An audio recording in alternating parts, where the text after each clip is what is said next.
Hello, friends, and welcome into Fantasy Pros. This is the Fantasy Football Podcast. I am Chris Welsh. That is Pat Fitzmaurice. And this is the Week 12 Ranks RB Show. That's right. We got running backs galore. We're going through the whole thing, leading you into the playoffs. That's what you need. So we're going through the RB tier 1s, 2s, and 3s, the favorite plays, where the ranks differ, and how it all adjusts to ECR. Mr. Pat Fitzmaurice, I have a little info drop for you. So I think you're aware we do a ranks contest, correct? I've heard of it. Okay, good. You're pretty good at it. We got some good people that have been on it. Let's give a shout out to the top 3. Unfortunately, is not us. Let's give a shout out on the ranks contest each week. All of the industry, they're out there, they're ranking, and we try to give a little celebration to who won per week. In week 11, shout out to Scott Smith from RotoViz for being number 1 in rank accuracy. Number 2 is Nate Markham from Fantasy and Frames and Chris Raybon from the Action Network. That is your top 3. But getting into the top 10 is the one, the only, the great and powerful Pat Fitzmaurice, 9th in the accuracy ranks this week, and I believe number 1 in QB. So you were the QB whisperer of the week. What was the magic sauce? How did you make this beautiful rank accurate setup happen? It was funny. I got a lot of grief after we did last week's ranking show about not having Russell Wilson high enough. Just didn't like everyone loved the matchup against the Ravens. It's just running the ball is in the Steelers' DNA, and they're always going to try to do that. I don't think Russ has had more than 30 pass attempts in any game this year. I continue to fade CJ Stroud. I'm just not feeling great about their offensive line. So, it was a good week for quarterbacks. It didn't feel like I had a good week elsewhere, but maybe it was a better week than I thought. Wide receivers, I had a lot of whiffs at wide receivers. See, that's funny. That was where I shined a little bit this week. I believe I was 8th overall in wide receiver ranks. But small shout out to me. I did finish 26th. So, top 30 for the week. I'm going to take, any claps we can give for me. I'm not Pat Fitzmaurice on the ranks or Mick Chilella, who unfortunately we don't have on the show today. We were going to have Mick. Mick is 6 on the overall. I'm not that. But, hey, if I get a top 30 performance in there, I'm going to do it. And at the whiteout. So the rank accuracy, you guys maybe don't necessarily care as far as just maybe following people, but we've always got the ranks available for you. FantasyPros.com/rankings each week. 160, 170, 80, 200, whatever it is, consensus rankers from around are creating this rank. They're putting in their weekly ranks for how these guys are going to perform for that week. And the rank accuracy contest is fun because you can find the most accurate people and you can go and jump into your favorite people or find new ones. So go and check out the ranks, fantasypros.com/ranks. And if you follow us on the socials at Fantasy Pros, we'll tweet out, we'll do the top 10 and everything. And Fitz is going to get tagged in this week, which will be mighty nice. We are going to be jumping into the ranks this week. But first, I want to give you something. Yes, it's not Christmas yet, but I can be Santa Welsh a little bit. This is your chance to win a signed Josh Allen autograph helmet for free, courtesy of our friends over at Pristine Auction. All you've got to do is go over to fantasypros.com/contest, complete the form, and then just download Fantasy Pros Draft Wizard app. There's an and or here, but I'm going to say do all of it. Download Draft Wizard, leave a review for our podcast, and then follow us on X, Instagram, and TikTok at Fantasy Pros. If you do that, those are 5 entries. You could do them individually if you don't want to do all of them, though, but you can have 5. The more actions you complete, yes, the more entries you get, and we'll be announcing a winner right here on the podcast. So if you're watching on YouTube, be sure to subscribe, turn on the notifications. You'll not only know when new episodes are up, but maybe you will get dialed in for you being the winner of this awesome autographed Josh Allen Bills helmet, courtesy of Pristine Auction. Fitzy, let's get into the RBs. Let's get into week 12. It's crunch time, baby. It's big.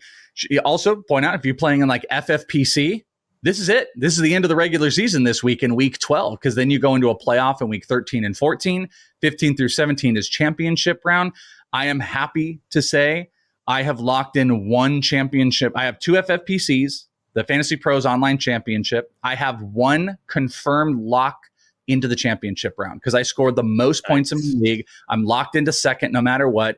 The other one, I'm locked into a playoff spot. So I'm hoping to get both of my teams in there. So it's crunch time, not just for the playoff run, Fitzy, but it's crunch time because there are places, whether you did, the big Millie best balls or places like FFPC, like this is go time for playoff runs and or making that last little push here as trade deadlines ended as well. So are you ready to jump into these RBs? Let's do it. Let's roll. Let's look at the big board on the RBs for this week. Coming in at number 1, we've got Saquon Barkley, Christian McCaffrey. That's your 1-2. That's pretty standard.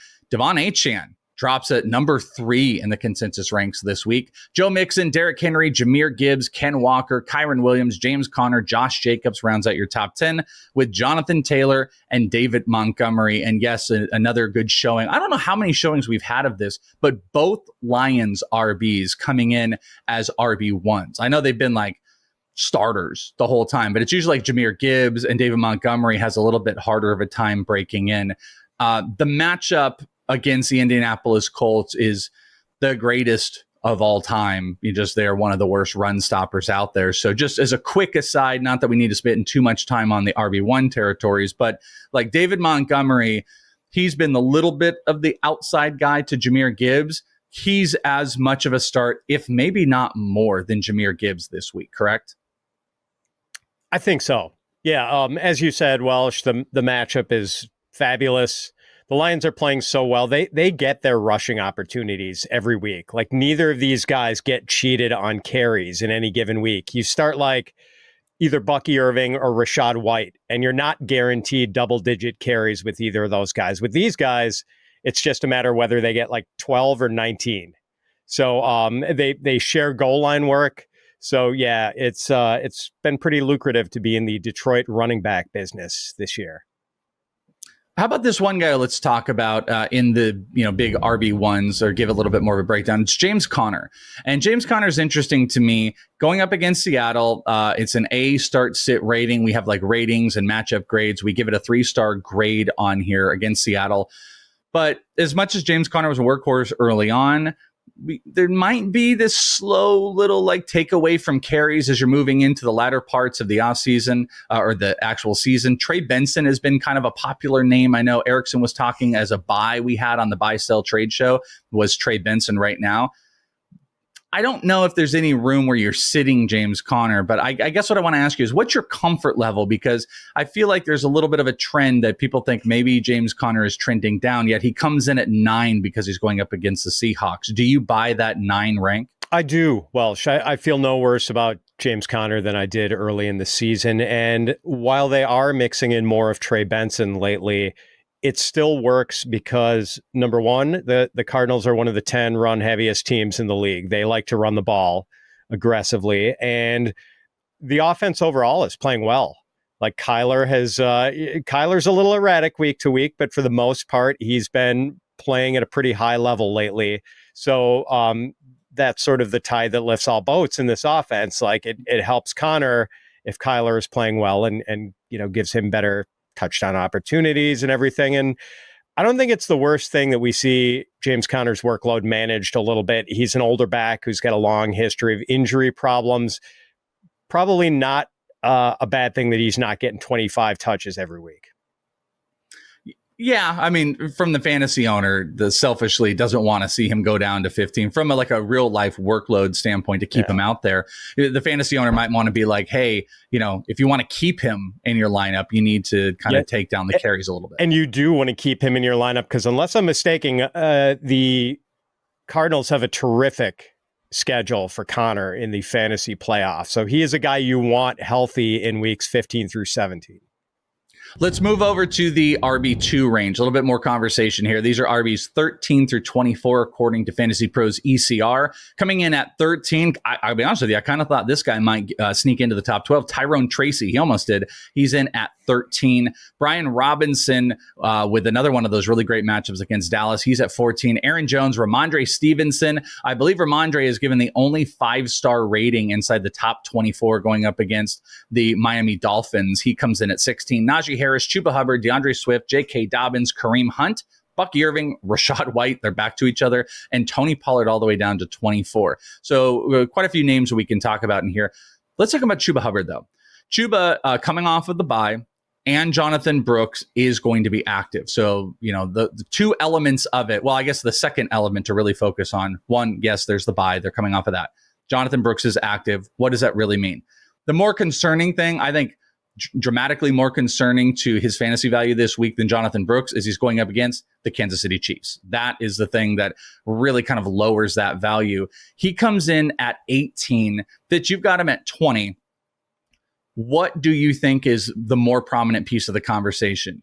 Is it Kansas City just, and also this offense is just kind of a struggle? Do you think Kansas City decimates his ability to put up big production, or do you think Jonathon Brooks takes anything significant away coming off of the bye, where that would be like a typical space where teams might start to adjust offensive game plans? So which one is more prominent to hurting him this week? Matchup. I'm less concerned about Jonathon Brooks. I think Brooks just kind of takes over that minimal role that Miles Sanders had. Miles Sanders is banged up. I don't think he's going to play this week. There's no incentive for the Panthers to use Brooks heavily coming off the major injury. Didn't have any of training camp, just getting his first taste of NFL action. They're not going to give him a dozen touches right out of the chute.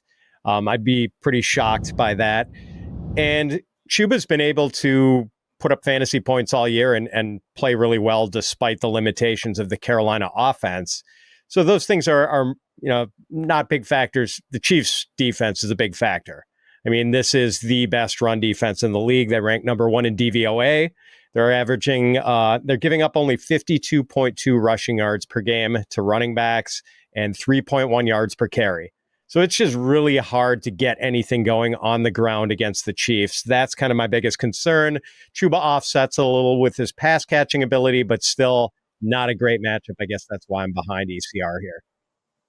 Yeah, this would be a great week to be able to avoid Chuba Hubbard. I know just not everybody has that with these weird. I got to tell you, I hate week 12, 13, 14 buys. I hate them. I mean, like Derrick Henry going out in week 14 is crazy to me. And I just hate these weeks. So I'm saying that to say that, like, not everybody's going to have the option, especially if you hit on Chuba Hubbard. It also seems like a prime situation if this were earlier in the year where they were going up against the Chiefs and Jonathon Brooks was coming back. It would be like the most prime go buy Chuba Hubbard rest of season type of thing, because there's two negatives: the bad performance that'll likely happen, and then people thinking Jonathon Brooks is going to pop up.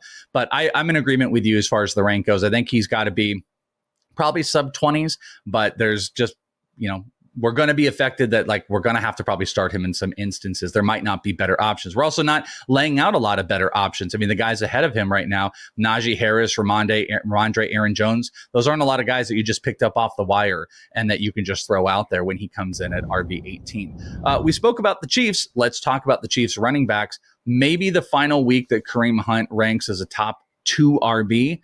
Maybe. We have not gotten official word. We do know that Isiah Pacheco should be ready to go, but there's a possibility with the week 13 that maybe they hold him back, don't play him at all, and maybe it's just really short-stinted. So I guess the question is how and what is your read on this? It's a great Carolina matchup.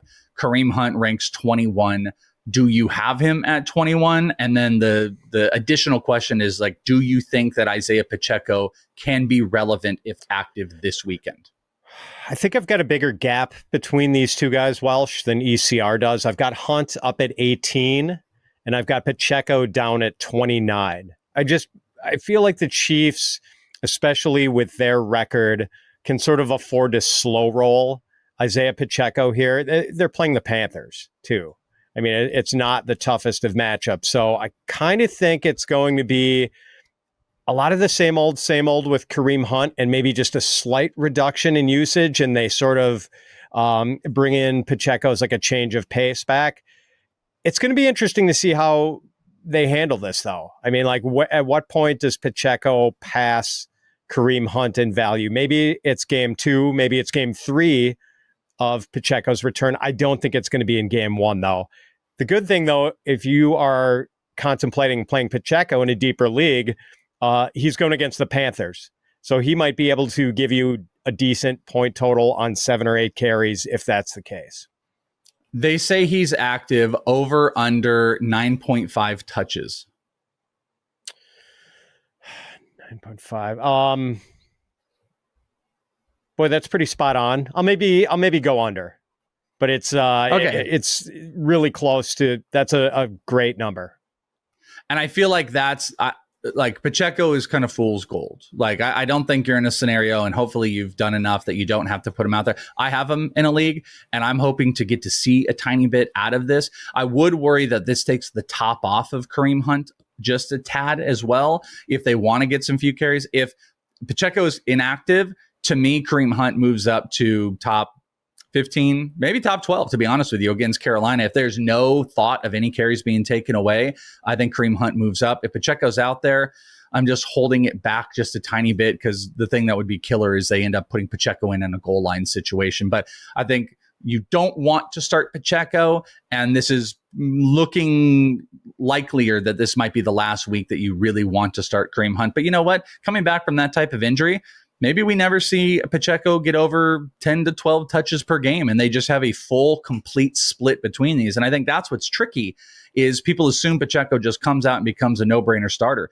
We don't know that yet. And my hope is we get to see a little bit of what that might look like this weekend, so we can make better, more decisive decisions into week 13 and on. Next RB here is Najee Harris. Najee Harris comes in with an ECR of 17, and you are quite a bit lower. As a matter of fact, I believe this is the lowest of the backs you've talked about. You've got Najee Harris in at RB 22 this week, going up against the Cleveland Browns. So talk to us about your low rank and why on Najee Harris. I need to capitulate here, Welsh. I'm going to be moving up Najee, probably closer to ECR. Yeah, I just Najee's workload has actually increased since Jaylen Warren came back from his knee injury. Najee has had at least 18 carries in 4 straight games.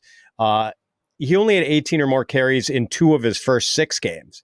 And yet somehow he's getting more work with Jaylen Warren back in the lineup. Granted, Najee is only averaging 2.97 yards per carry over his last 2 games, but one of those was against the Ravens, one of the better run defenses in the league. This week, he is up against a very middle-of-the-road Cleveland run defense, and middle of the road might be a generous description here, Welsh. So, yeah, I've got to move him up. Like, he needs to be in the top 20, so I'll be moving him up at least 2 spots. Okay, wow, yeah, that's right where I was going to ask. This week, Najee Harris or Kareem Hunt?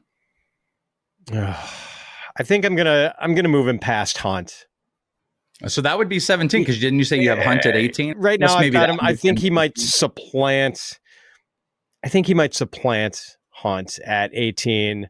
Bump down Hunt and bump down like J.K. Dobbins, who's got that tough matchup against the Ravens.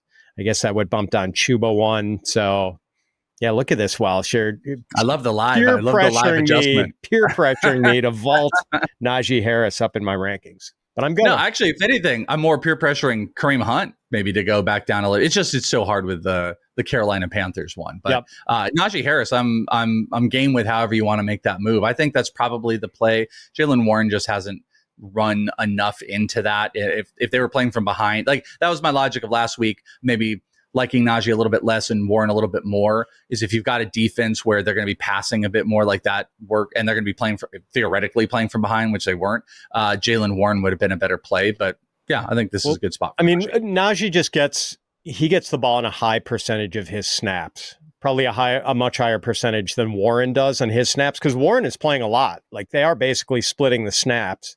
But that's the thing. And one of the things about quarterback last week, we just talked about this, where people were really into Russ against that Ravens defense that so many quarterbacks have lit up. I just kind of had a feeling that the Steelers were not going to abandon their offensive identity, and they love to run the ball. So I'm not too worried about 2 guys being a part of this running game. There's room for both to contribute, and Najee is clearly the primary contributor. In the top 24 of RBs, there are 2 teammates that make it. We said Jahmyr Gibbs and David Montgomery. They're they're RB1s, as a matter of fact. The only other duo is the Bucs running backs. And you have Bucky Irving and Rachaad White at 22 and 23, respectively, which feels very like when people rank, they're just like, I don't know what to do. Just got to put them here. Do you think that's right to put them so close? Do you think they both belong as RB2s? And do you think it's correct that Bucky Irving is the RB above Rachaad White? You have Bucky Irving just throwing it out at 24. So you're a little bit lower than consensus. So this will be the answer. It's literally going to come down to Rachaad White. Do they both belong in the top 24? And is Bucky the top dog of the two? In half PPR, I've got Bucky at 24 and White at 25. And I flipped them in PPR. And I think I've got White like 23 and Bucky like 25 there or something like that. So I do think Rachaad White's a little more valuable. One thing to consider here, so much of the Tampa Bay offense ran through the backs while both Chris Godwin and Mike Evans were out. Obviously, Godwin isn't coming back, but Evans is expected back this week.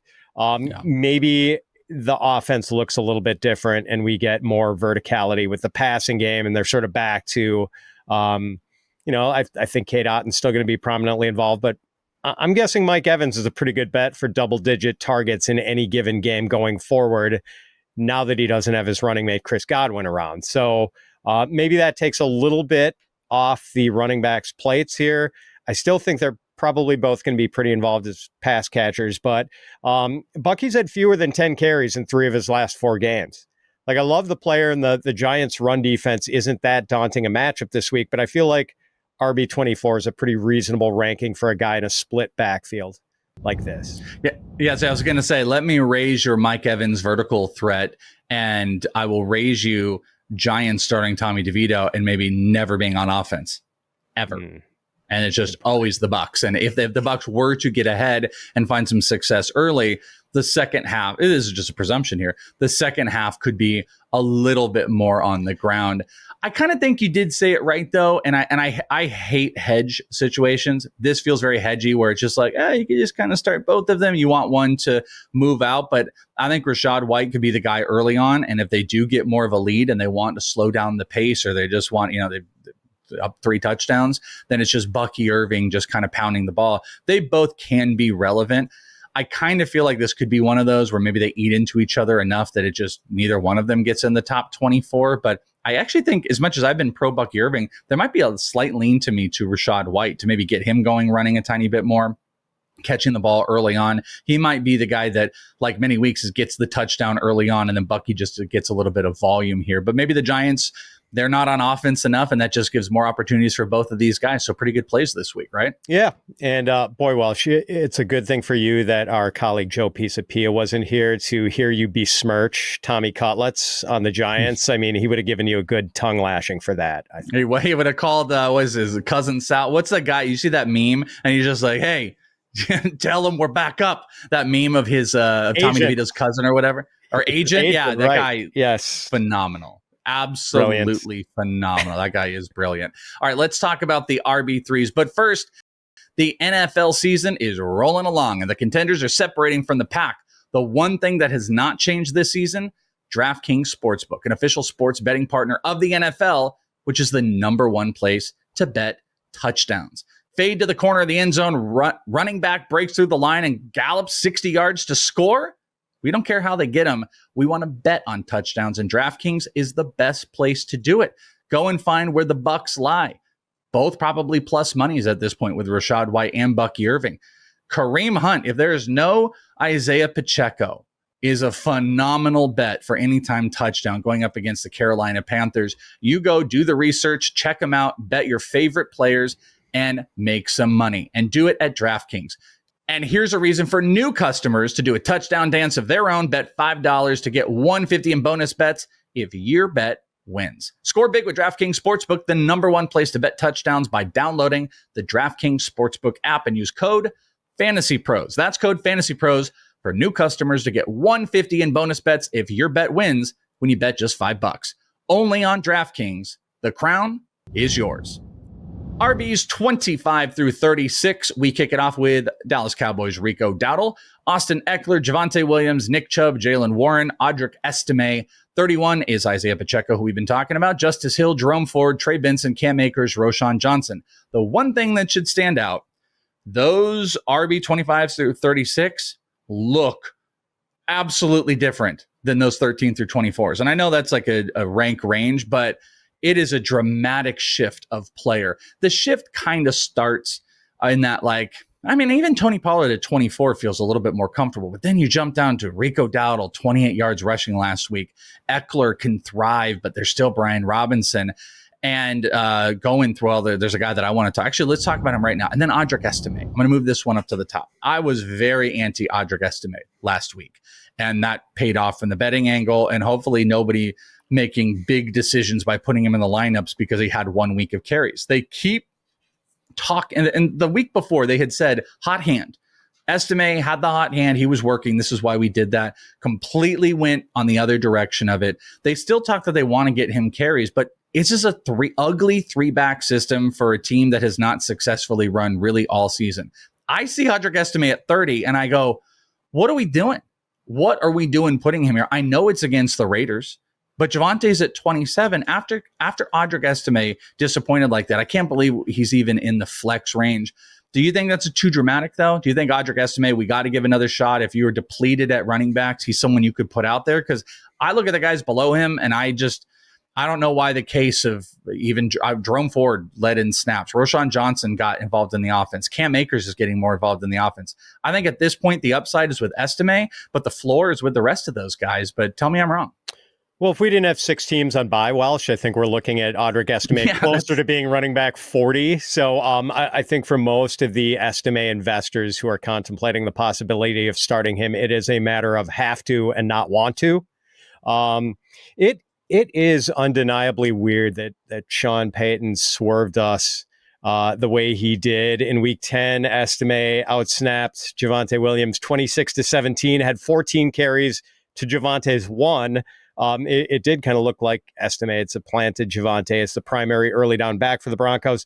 Not so fast, my friend, as our buddy Lee Corso might say. Last week, Javonte, 32 snaps, 9 carries, 4 reception, only 14 snaps for Estime, although he did get 6 carries, 3 receptions. Yeah, I mean, like, you get a favorable matchup. So maybe if the Broncos, who suddenly look like close to a top 10 team in the NFL, if they can get a lead and grind away, maybe there's enough work for Estime, or, maybe he does get the hot hand treatment from Sean Payton for him to get you 8 or 9 points. Maybe he breaks off a long one. Maybe he gets into the end zone. Maybe there's room for a little more. But it's not a sure thing. He could also get 3 or 4 carries and, completely lay an egg for you. When I look at, they say hot hands, Javonte Williams is going to get the first shot at a matchup that we all kind of suit as like really well. Well, if he succeeds early, he's going to kind of roll with that.